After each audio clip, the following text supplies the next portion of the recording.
Hi everyone, good morning. It's Margaret Manning here. Welcome to 60 and Me.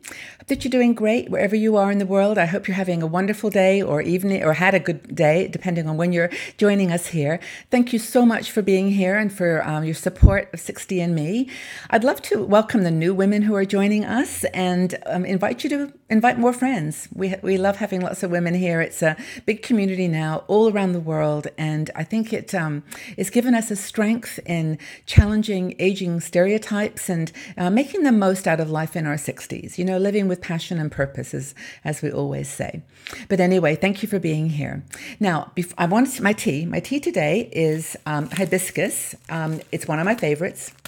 It's a tea that turns nice red color when you drink it. So I've got it in my clear glass. I don't know if you can see that. It's really pretty.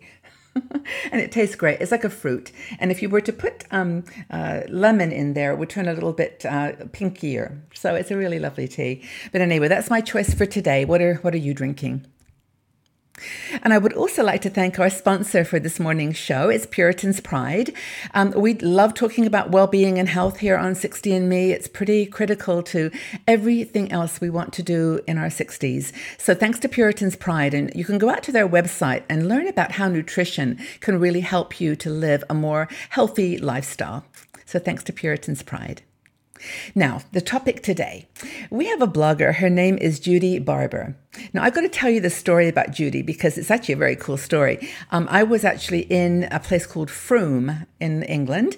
I was just exploring the area, and I went into a cafe and I met Judy, and she was there doing some writing, and we got to chatting and had coffee. In fact, we had 2 coffees the next day as well.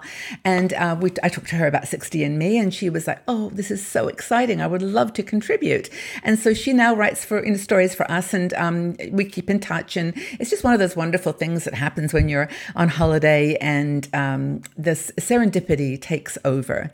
But Judy wrote an article here called "5 Tips for Looking Good and Feeling Pretty Darn." Well, she used damn good, but darn good after 60. And I don't know whether damn's a real bad swear word, but anyway, it's there. It's in the open now. We've said it. So pretty darn good for your 60s. And she goes through these 5 tips. And I love this article because you get up in the morning sometimes and you look in the mirror and you go, wow, what happened?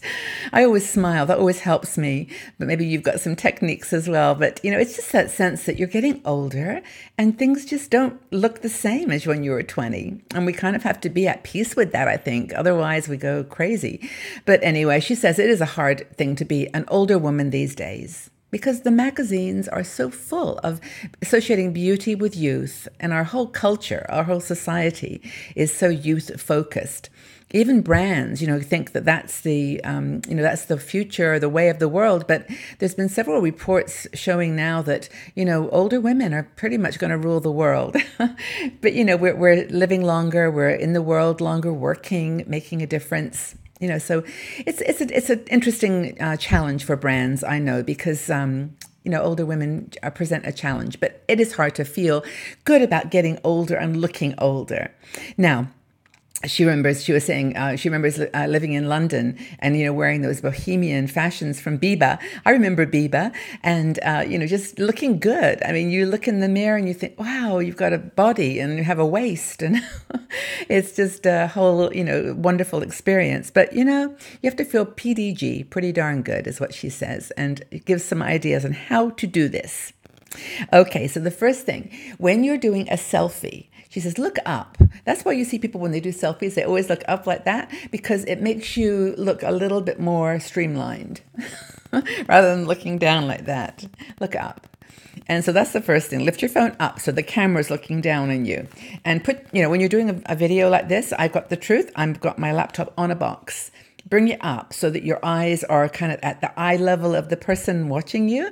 And so, when you're doing Skype calls, even with your grandkids, put the box on top under your laptop and pull your head up in the screen on the phone or the laptop, whichever you're using. Get the focus on your beautiful eyes, she says. So I agree with her on that. Smiles and eyes, those 2 are my big anti-aging advice mechanisms. Another thing is to know what color suits you. Now, we know by now, don't we, the colors that people say to us, oh, that looks so good on you. That's a great color for you. And we just know. We know what colors look great on us. And so I think just don't, you can experiment, of course. But if you know what colors suit you and you want to feel darn good today, put those colors on. And I've actually started wearing a lot of black recently, which I actually quite like black because I get to wear necklaces and scarves that kind of enhance that. But I do know, truthfully, that my two colors are peachy color, like a coral color, and this color, turquoise. I think those are two colors that I like. And don't forget, the reason to think about color on what you're wearing, your face and your skin starts to change color as you get older. It loses its glow and its vibrancy.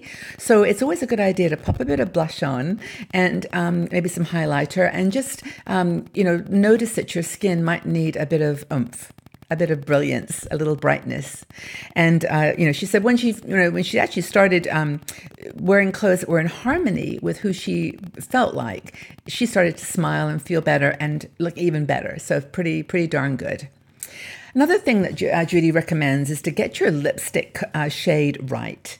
Now, I am a pinky coral, peachy colored lipstick person. And I have to be careful when I'm watching on the camera because some colors just look different. But I know when I'm out in the world that this pink looks okay and I feel good in it. And it's back to the undertones of your skin, like whether you've got blue undertones, cold or cool or warm, because that's where which guides you to the shade of lipstick that you wear. So know your lipstick color. Do the work. Do the investigation. We have a blogger named Elise Markram-Johns who wrote an article about this. And it's a big, for her, it's a big deal because it's lipstick is our kind of glow machine, It's important if you're interested in looking pretty darn good in your 60s. Now, another thing she suggests is to use natural products. If you can, make a lifestyle upgrade to natural products, but she says inside and out. This is eating good food. If you can afford organic foods, some of them it doesn't really matter. Like, for example, avocado, it doesn't matter. Anything with a thin skin on it, you want to make sure, if possible, if it could absorb, the weed killers and other things they spray on plants, go ahead and buy organic if you can. And don't use creams and cosmetics that have been made with oil products or things that might have contained preservatives. I know this is difficult because so many of the inexpensive products are made that way. And if we have a budget, we have a budget. But if you look on the back, sometimes you'll see all kinds of chemicals that maybe you don't want to put on your skin. It's just a choice. I know it's hard. So more and more natural ranges are appearing now on the shelves. And you've got more choice. And you can also make your own products. Using coconut oil and other things, you can mix up creams and then you can spend a little bit extra on the foundations or good quality makeup if you can, especially the foundation and blush. And of course, food, go without the foods that have got chemicals on them. And finally, exercise, always a good thing, brings a glow to your face. And there's the final thing, which you're all going to shake your heads, but it's true. Judy says, fall in love. Go ahead, fall in love. Even if it's not requited, what's the word? If it's not returned. But I just bought a t-shirt a while ago that said, fall in love with as many things as possible. And so I think that's the thing, the life I'm going to be living. I'm not so interested in having a man fall in love with me or a woman. I'm looking for myself to fall in love with life. So that makes a glow as well. And I think that's really, really true. And, as I said, upgrade to organic. She said that's a critical thing if you can.